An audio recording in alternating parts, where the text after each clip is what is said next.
제가 질문을 드리면 성도 여러분들께서는 답을 함께 읽어주시면 되겠습니다. 사람이 그 타락한 처지에서 비참한 것은 무엇입니까?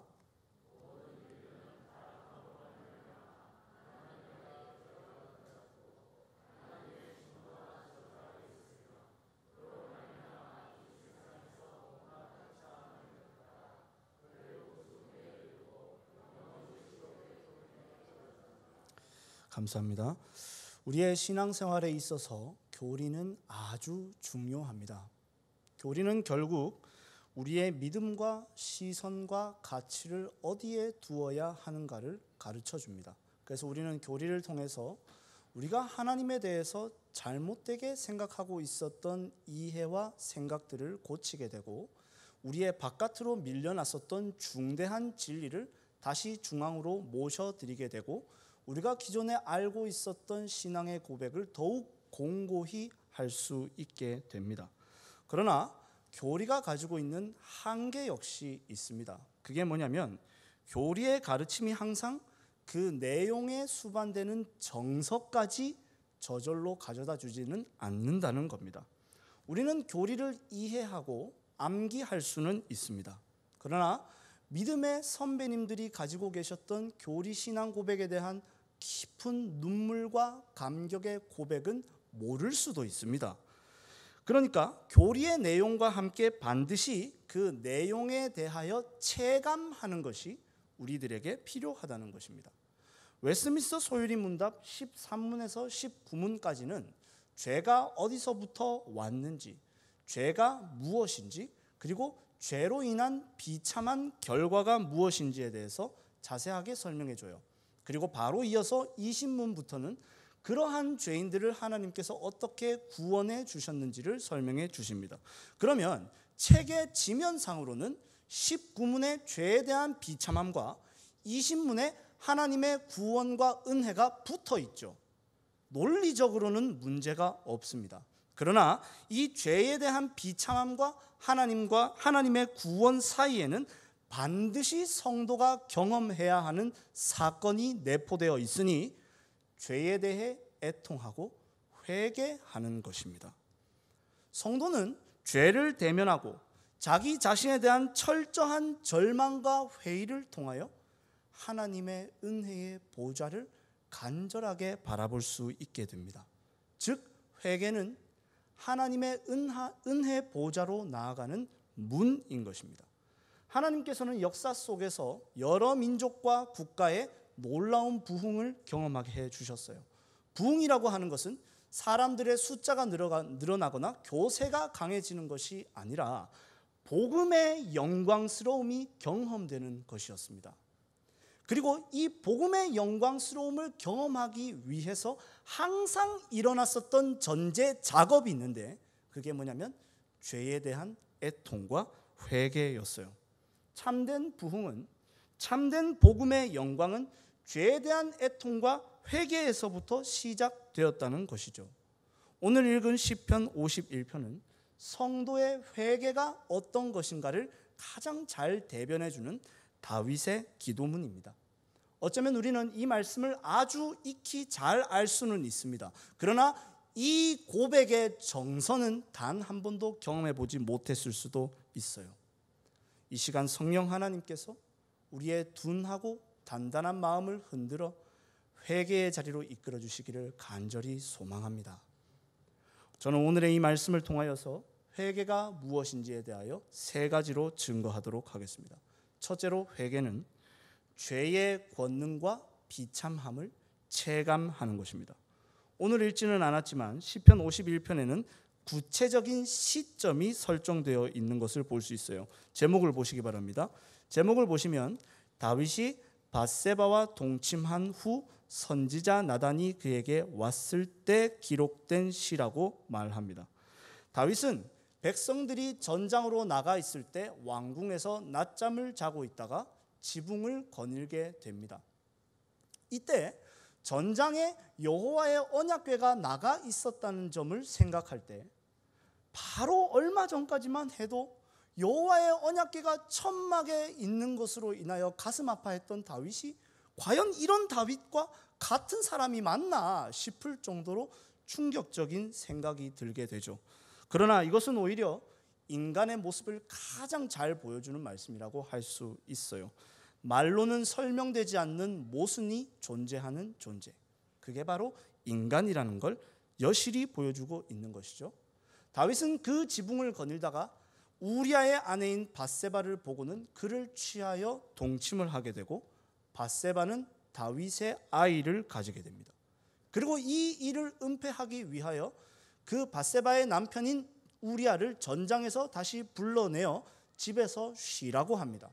그런데 이 우리아가 얼마나 충신이었던지 여호와의 언약궤와 동료들이 전장에서 목숨을 걸어 지금 싸우고 있는데 내가 어떻게 집에서 쉬겠습니까? 라고 말하며 성문에서 병사들과 함께 잡니다.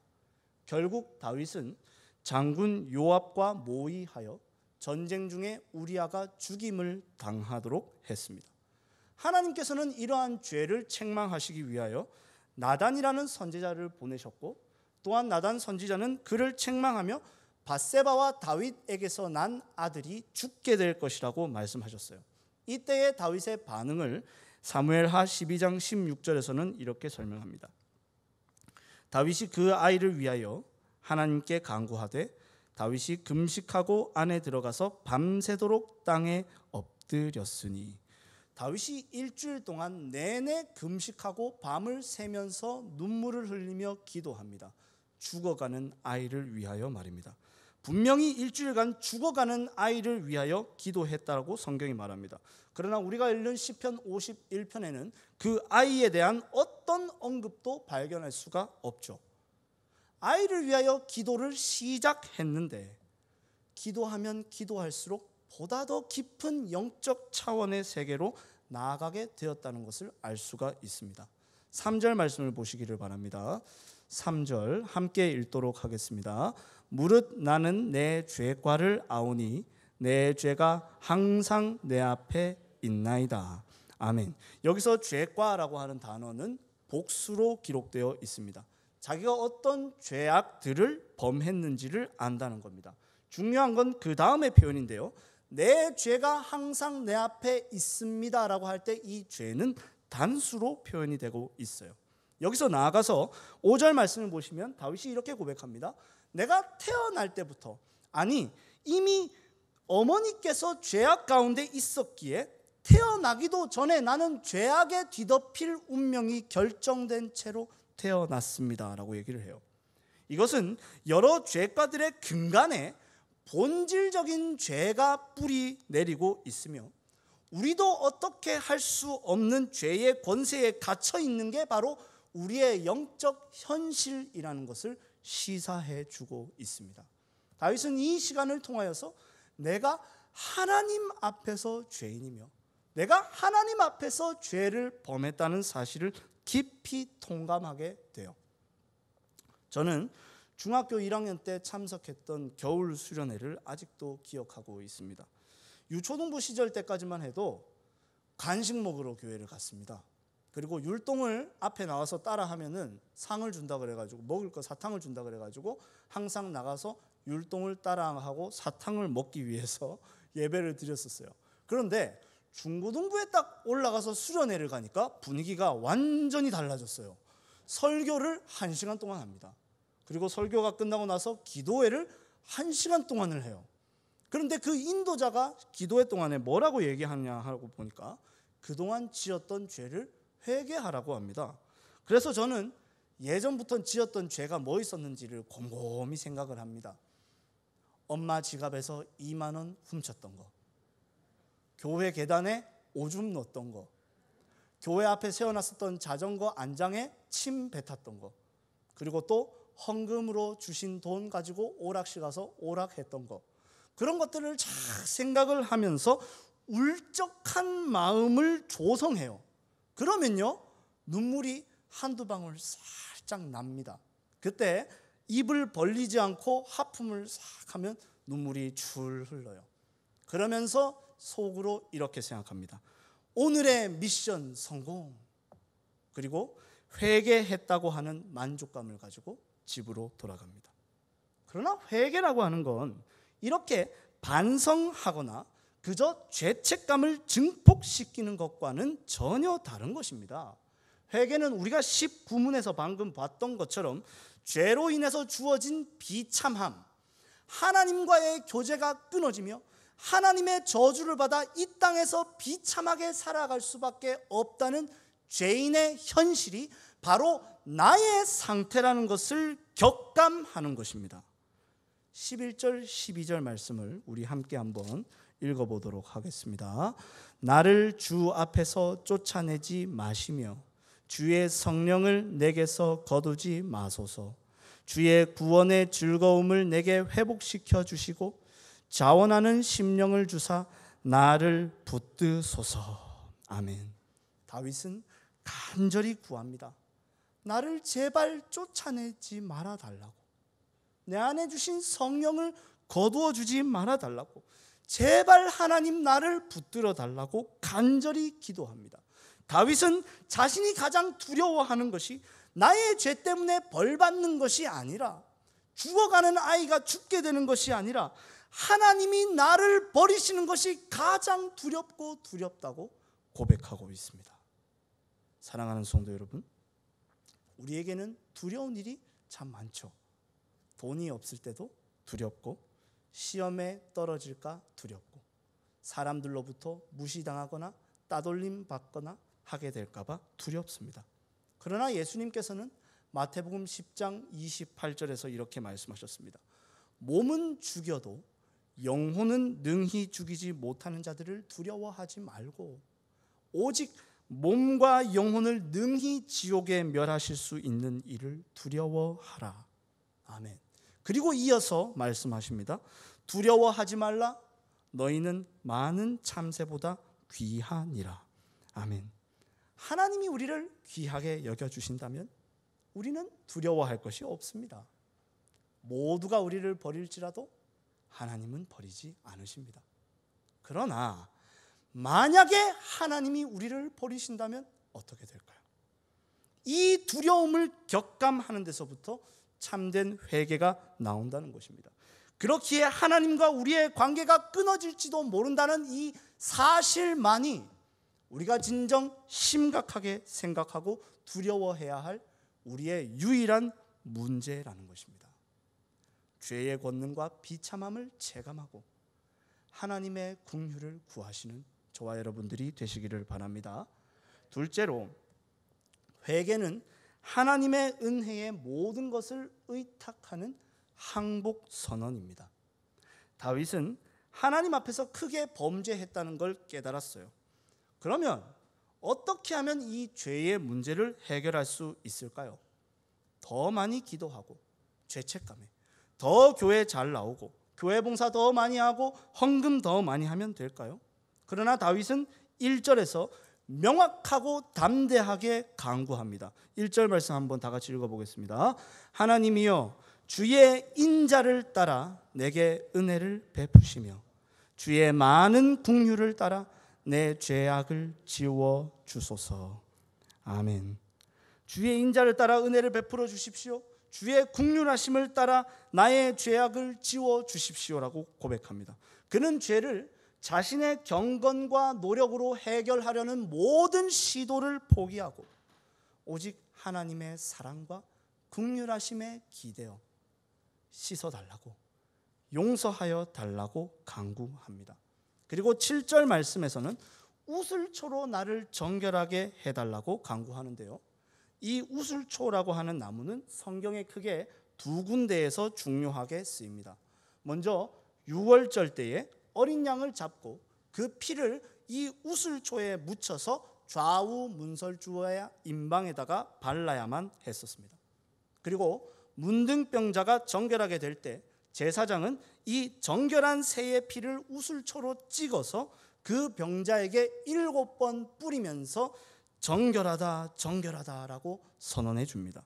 결국 다윗은 이 고백을 통하여 대속제물의 피에서 주어지는 사죄의 은혜를 간구하고 있는 것입니다. 다윗을 생각해 보면 그는 진심으로 하나님을 사랑했어요. 그는 하나님의 선택을 받았다는 이유로 10수년간을 도망다니면서도 하나님만 의지했습니다. 그는 왕이 되어서도 겸손했고 이스라엘 대적들을 물리쳤으며 이스라엘에 유례가 없는 평화를 가져다 준 왕입니다. 업적이 엄청나죠? 이 정도면 하나님께서 봐주셔야 되는 것 아닐까요? 이 정도면 하나님, 내가 이렇게 했으니 나를 용서해 달라고 조건으로 내밀만 하지 않겠습니까? 그러나 다윗은 어떤 업적도 자신의 진심도 내밀지 않습니다. 어떻게 그럴 수 있었을까요? 마음이 부서졌기 때문입니다. 16절 17절 말씀을 함께 읽어보도록 하겠습니다. 주께서는 제사를 기뻐하지 아니하시나니 그렇지 아니하면 내가 드렸을 것이라. 주는 번제를 기뻐하지 아니하시나이다. 하나님께서 구하시는 제사는 상한 심령이라.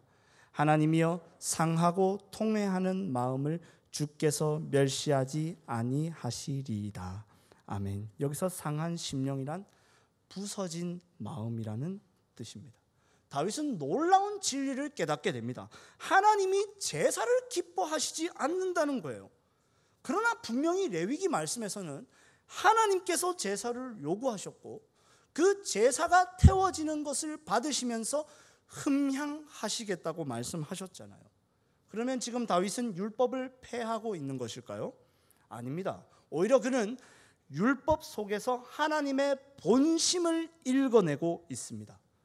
제물이 번제로 드려지는 모습을 나 자신에게 일어났어야 할 일로 바라보게 된 거예요. 번제물의 가죽이 벗겨질 때 나의 모습이 있는 그대로 벗겨져 하나님 앞에 서고, 번제물이 조각으로 띄어질 때 나의 마음이 산산조각 나는 것입니다. 이때 국률과 자비를 구하는 상한 마음의 참된 제사가 하나님께 드려지게 돼요. 이 상한 마음에 사용되는 상하다라고 하는 단어는 용례를 찾아보면요, 주로 이렇게 쓰입니다. 목이 꺾이다, 우상의 제단이 회파되다, 성벽이 무너지다, 배가 파선되다. 그 대부분의 용례가 우리의 높아진 마음이 꺾이고 무너지는 데 사용되고 있습니다. 어떻게 해서든 사람이나 하나님 앞에서 못나 보이지 않으려고, 약해 보이지 않으려고 입고 있었던 마음의 많은 방어 기제들이 무장 해제되어 버리는 것입니다. 이것은 아픈 일이죠. 뼈를 깎는 아픔이 수반되는 일입니다. 그러나 벗겨지고 부서질 때 예배가 회복됩니다. 이때 이미 밧세바와 다윗 사이에서 아들이 태어난 것으로 보아서 그가 이 죄를 짓고 회개하기까지 적어도 10개월이라는 기간이 지났음을 알 수 있어요.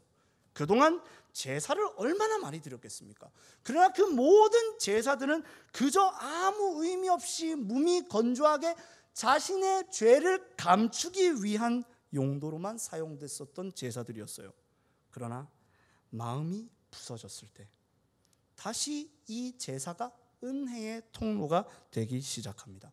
그리고 18절의 강구로 이어져요. 18절 말씀을 함께 읽어보도록 하겠습니다. 주의 은택으로 시온의 선을 행하시고 예루살렘 성을 쌓으소서. 아멘. 그는 깨닫게 됩니다. 예루살렘은 다윗의 선함과 신실함으로 세워지는 성이 아닙니다. 그런 성이 세워졌다면 그것은 빨리 무너져야 합니다. 하나님의 은혜가 예루살렘 성을 쌓습니다. 하나님의 은혜가 우리 마음 가운데 성전을 세우신다라고 다윗이 고백하고 있습니다.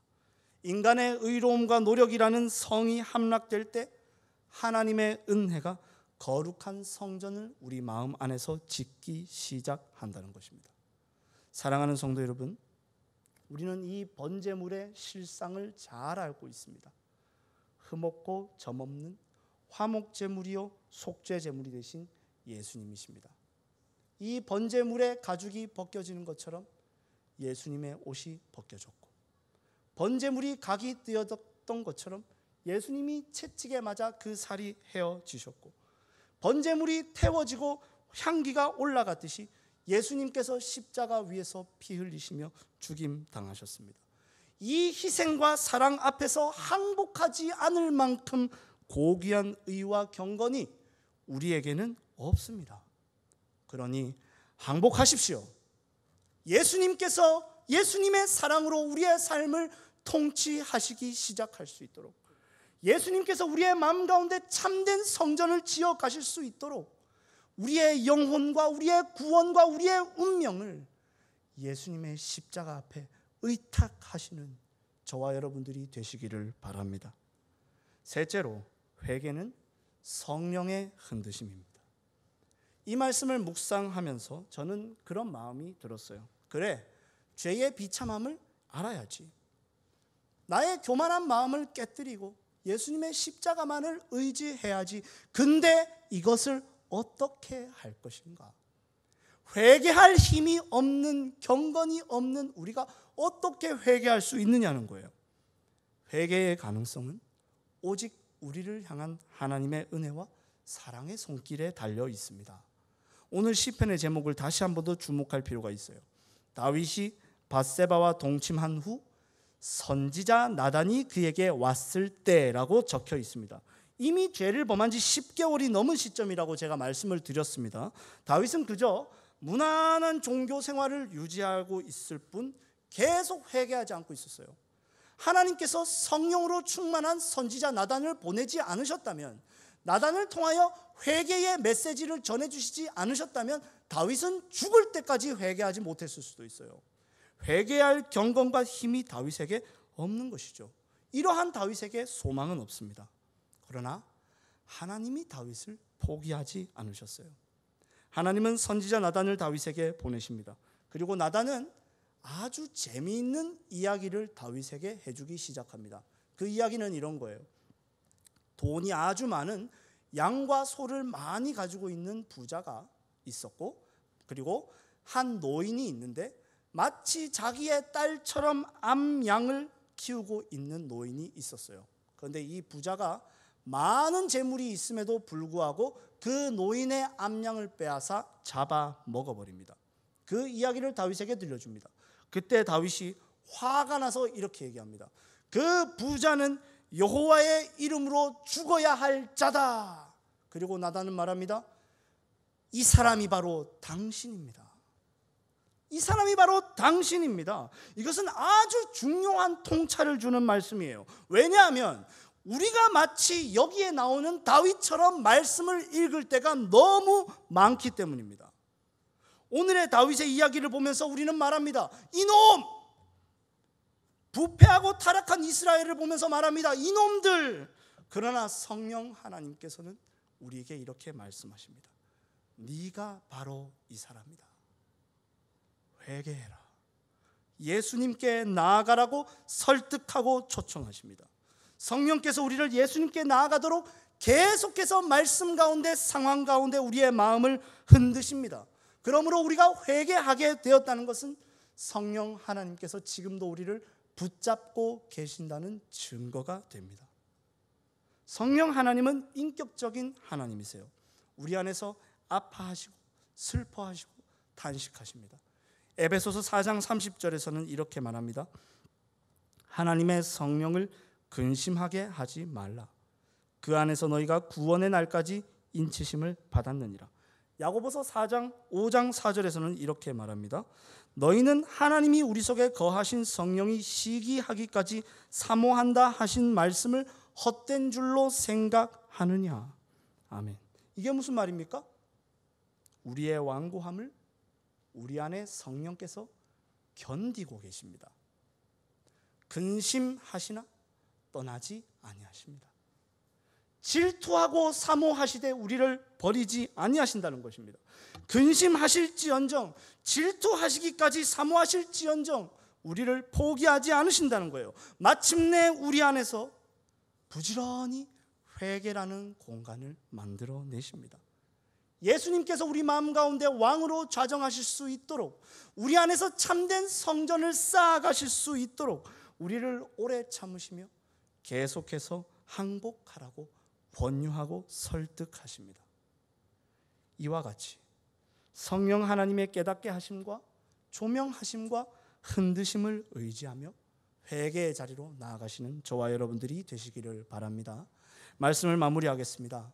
사랑하는 성도 여러분, 다윗은 분명 휘청거리는 인생이었고 우리와 같이 적 앞에서 무너지는 무력한 인생이었어요. 우리도 그와 같기에 그가 우리의 위로가 되어줍니다.